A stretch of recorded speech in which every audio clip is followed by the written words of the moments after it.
Hey, everybody. Happy Saturday to you. Welcome to Book Chat. I am your host, author Vivian Moore, and I am so glad to be back with you today.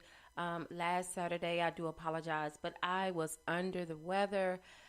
Just struck me all of a sudden, and I'm pretty sure I could have gone on with the show, but I didn't want to sneeze in your ear and cough in your ear and all of those unpleasant things. So I just thought it would be better if I just gave myself a little time to mend, and I'm not fully mended.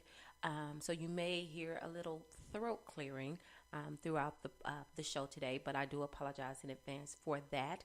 But again, I am happy to be back, and I hope that everybody is having a wonderful weekend.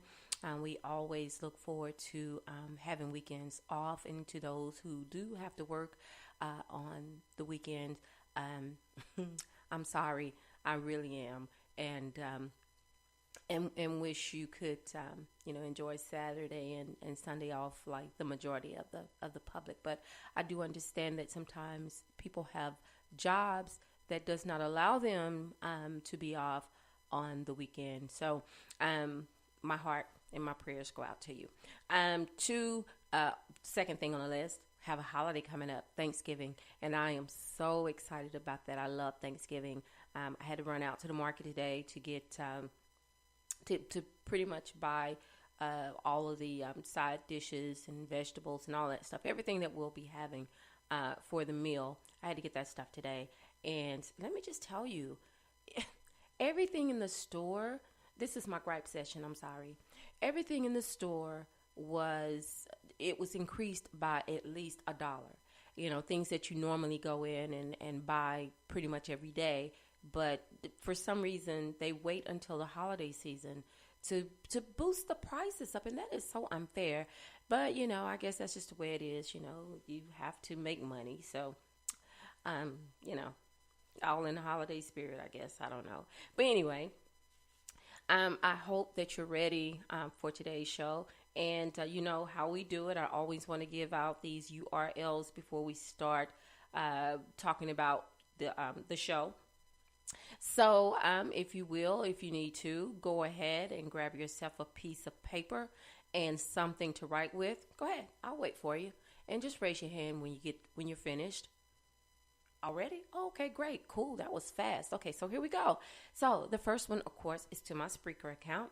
And that one is https://www.spreaker.com/user/author Vivian Moore. You can also look me up on Facebook. My Facebook account is https://facebook.com/Vivian Moore. You can also look at my boards on Pinterest, and that's at https://www.pinterest.com/Vivian Moore 48. My Twitter handle is God's Property 46. I also have a nice Instagram page, which is https://instagram.com/God's Property 51. And I also would love you to check out my lovely website. I haven't been out there in a while to update it, but I will do that as soon as time allows. And that is https://vivianmoore.wixsite.com/author Vivian Moore. And also please check out my blog. That's updated every week. And today's show will be out there, which is vivianemore.blogsite.com. You can also check out the podcast on iTunes, and if you go to Instagram, all of that information is out there. And you can also check out my books, my authors page, everything on Amazon.com on Vivian E. Moore authors page. And that address for that is also out there on Instagram if it interests you at all to go out there and check it out. Okay, so today's title is, I'm opening up my shirt while I'm saying this, S on my chest. And the topic is, what's your superpower? I grew up watching Saturday morning cartoons, and as I'm sure all of you did too. And one of my favorites was the show called Super Friends, and that had everything from Superman, Batman, I think Aquaman, you name it, man, they were in there. And and what child didn't, including myself, pretend that they were Superman or one of the other superheroes from that show. But what that we could do, we thought that we could do the impossible. And now fast forward to present day, and my thoughts, they still linger on what the word superpower means. And no, I don't have an S on my chest or anything else tattooed on my body, as far as that goes. But I still possess a superpower. And maybe it doesn't work the same as the cartoon characters, but indeed it's very real, and we all have them.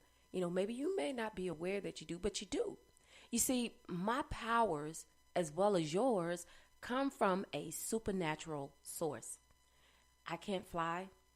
I can't leap over tall buildings in a single bound, but I can still do great things with the gifts God has given me. You see, God takes the impossible and turns it into possibilities.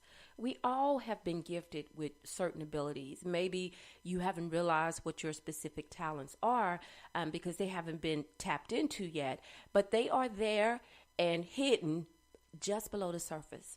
Now, I discovered my special abilities a long time ago. When I was a child, I was just a wee thing, but and it was strictly by accident. But I found that I was a storyteller. Now, I don't mean telling lies and things like that. I mean in the content of telling stories. For years, I sat at my mother's feet listening to her share tales about ghost stories and events in her life.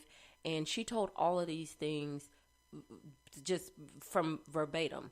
None of it was ever written down. And but she held a catalog of stories in her brain. And to me, that was just most impressive. But, as she told those stories, my imagination was running wild because I could visualize every single detail. And I saw the images. They were so vivid and full of color.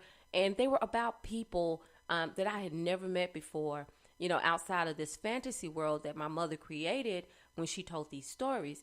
And, the first time that I discovered that I had the same gift, I was probably about 6 years old. And my classmates, and I remember this, we were sitting around on the playground, and they didn't ask for a story, but, the storyteller in me is always prepared and ready, to just select something from memory and pull it up from the database and share it. But I was just as amazed as they were when I started telling them this story, that I possessed the power to capture someone's attention simply by telling them a fantastical tale. And later on, in my teen years and in my adult years, my repertoire of stories, they increased. And then I knew that I should be doing something with them other than just telling stories from off the top of my head. So I started writing them down. And, and this began my career as a writer. Now, I did abandon the horror stories for romance. And some might agree and say that, the horror stories and romance are the same. I guess it depends on who's telling the story. But, and I do understand why they feel that way. But, I've had people ask me, that they've said, you're a Christian, so why do you write romantic stories instead of Christian fiction?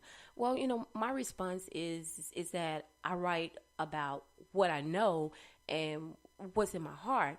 The stories are of a secular nature, but they are spiritually based. Christ is in and out and all the way through me. And, sometimes it's not even on purpose when I'm writing a story, but he is so interwoven into who I am as a person that it comes out.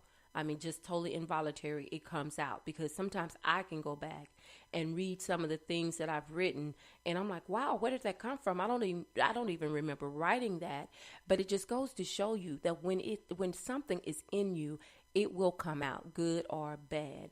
But but if you think about it, the Bible is the greatest love story ever written. Now, and I don't mean this from a romantic level, but when we learned it, and we learned about this in Genesis, in the first beginning of the book, and throughout the book. One of my favorite passages and the foundation for this truth is from John 3:16. For God so loved the world that he gave his only begotten Son, that whomsoever shall believe in him shall not perish, but have everlasting life.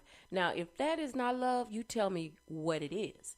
Now, like I said again, I'm not romanticizing God's word, but I learned to love and to write about the subject based on this precept. Now, God is love, and I am so inspired by the written word to share these stories of love from my own perspective. Having superpowers doesn't necessarily mean we are to go rogue or deploy special privileges to distort the truth, but with superpowers comes equal responsibility. From everyone to whom much has been given, much will be required, and from the one to whom much has been entrusted, even more will be demanded. Now, this comes from Luke chapter 12, verse 48. We should want to uplift people and to inspire others to embrace their gifts.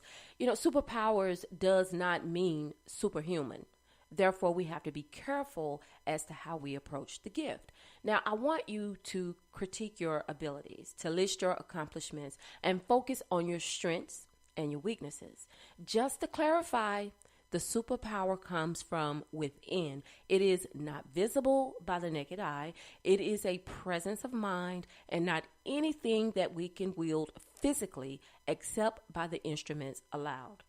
My weapon of choice, of course, is not designed to destroy, but to empower others to discover what drives them, to seek their own level of motivation, and to use their own super ability through the gift of superpowers. All right, guys, that's all I have for you today. I just want you to tap into your resources of your superpower, because it's there. You may not know what it is just yet, but we all have superpowers. God has given us so many different instruments to use, whether it's a singing voice or, some other form of creative art, such as painting, drawing, dancing, whatever the case may be. We have all of these featurettes that God has put inside of us, to use for something positive.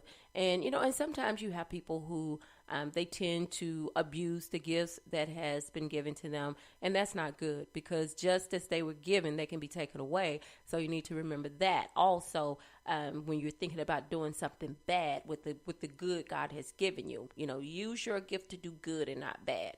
And that's my opinion on that. Whether you want it or not, there it is. But also, I have another opinion, and of course, tomorrow's Worship Sunday, and I always tell you to take a loved one with you to church who may not have a church home. Take a friend, take a neighbor, take someone who may not know the Lord, because they need to hear the word. The word is something that it stays with you. It insulates you, it covers you, and so you should want that for someone else, because it's so important and it's vital. And and tell somebody that you love them, because tomorrow is not promised. Today may be the only day that you get to say that. And so I love you. I hope you love me back. Until the next time you hear my voice, God bless you and goodbye. Thank you.